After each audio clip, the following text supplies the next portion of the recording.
Today, we're looking at a brown ink by Papier Plume Maroon.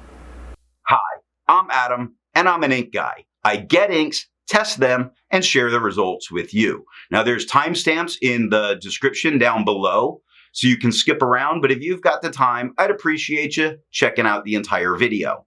You can also follow me over on Instagram, and if you're new here, I do fountain pen ink reviews every single day, so I would invite you to subscribe. To make sure I have a range of experience with this ink, I do the writing samples. I then put the ink into this Lamy All-Star with a broad nib, wrote with it for a day, and used it to take my notes for this video. In order to standardize some of my writing samples, I always use Clairfontaine, Tomoe River, and Rhodia paper for all of the inks. I do use other papers, and some of those will show up later in the video. Now, let's look at the writing sample. I picked this ink up in sample form, so it comes in a vial something like this.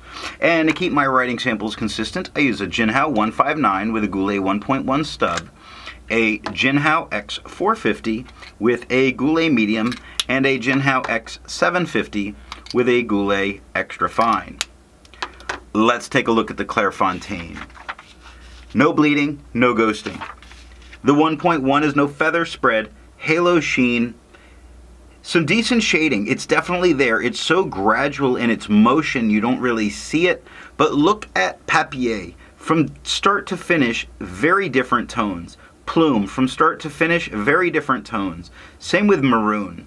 So there's a lot of shading that's going on. It is just so gradual as it moves through. Real class act. I mean, this is amazing because at first it wasn't there, but the shading is absolutely there. Extra fine is lighter than the stub. It has no feather spread, halo sheen, a lot of very nice shading.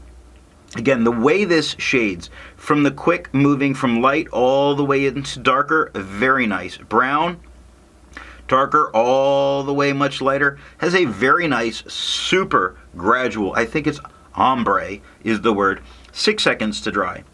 Medium is the same tone as the extra fine with no feather spread, halo sheen, and that same ombre style shading where it goes quick from light to much darker, brown from dark to much lighter.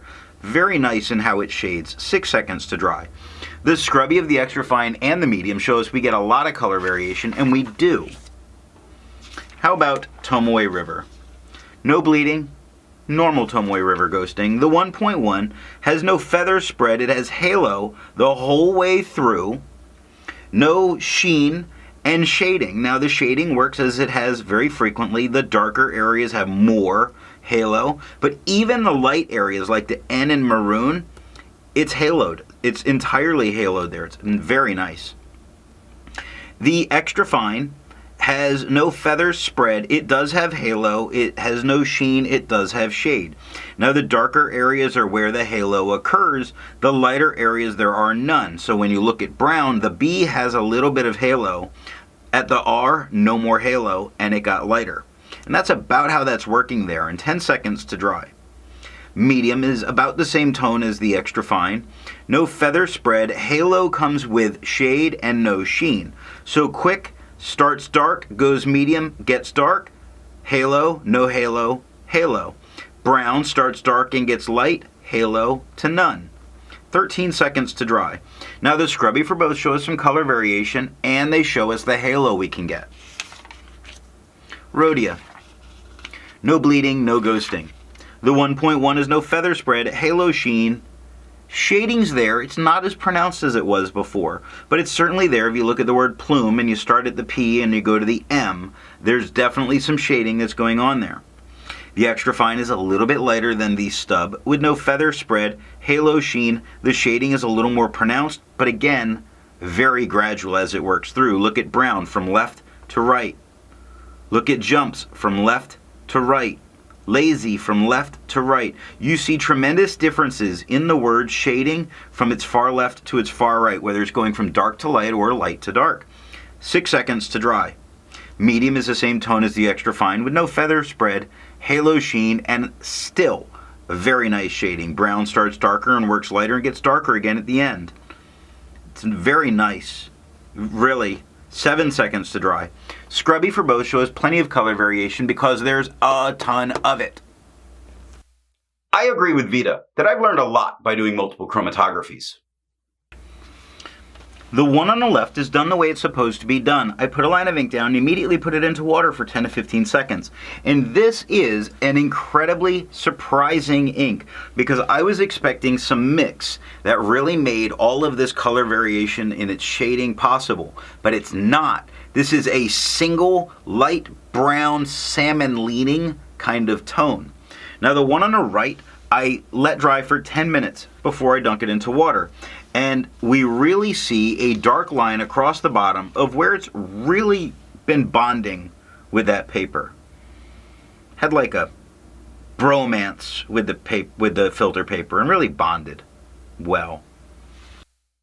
Resistance tests are done to see how this ink can be expected to perform on the page, and more importantly, how hard it may be to clean from your pen. I let the smear dry for 3 days before testing it. Looking at the highlighter, it handles itself very well. It makes me feel confident using it in a note-taking situation because I had nothing happen. It looks like that's yellow that's just on the paper, that it's not a highlighter that went over it.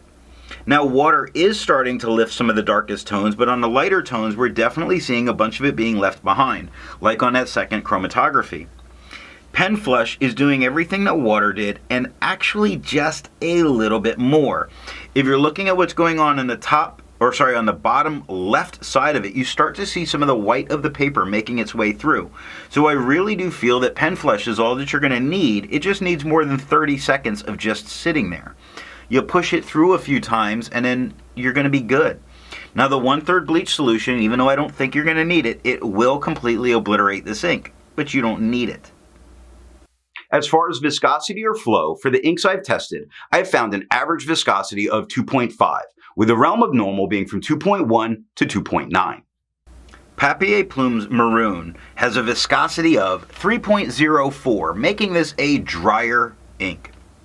To find my average dry times, I use my writing samples done on Clairfontaine, Tomoe River, and Rhodia paper. I average all of those. Now, for the inks I've tested, I found an average dry time of 17 seconds, with the realm of normal being from 13 to 21 seconds.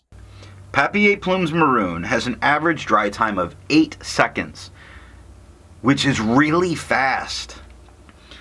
Instead of finding inks that look like Papier Plume Maroon, I would prefer to find an ink that complements its color on the page. I wanted to go with a really nice green here, and I chose the Atramentis Pine Green. The second writing sample is done on TWSBI, Word, and Moji paper. Here we're looking at TWSBI notebook paper. We get no bleeding, no ghosting. It's a little bit more absorbent paper, so get ready for that. The 1.1 is no feather spread, halo sheen. It does have shading when you look at things like the P and the U in Plume. So it's definitely there, very gradual and tough to see.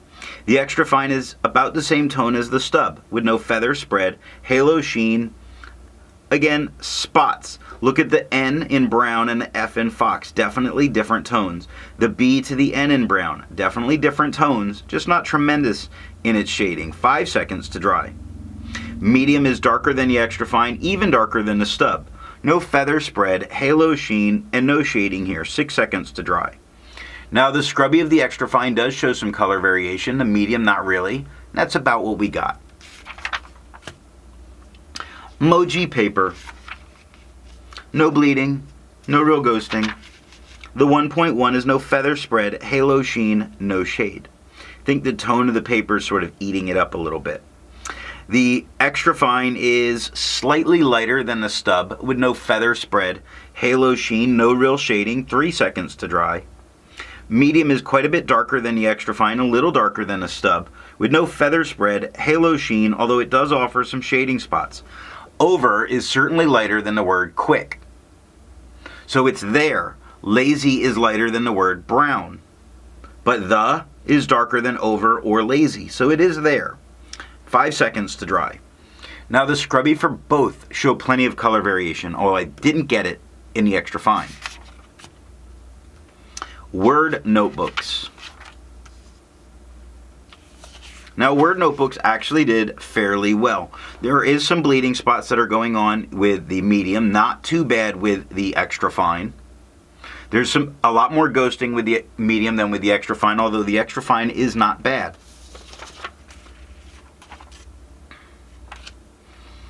The medium nib has feather, has spread, no halo, sheen, no shade.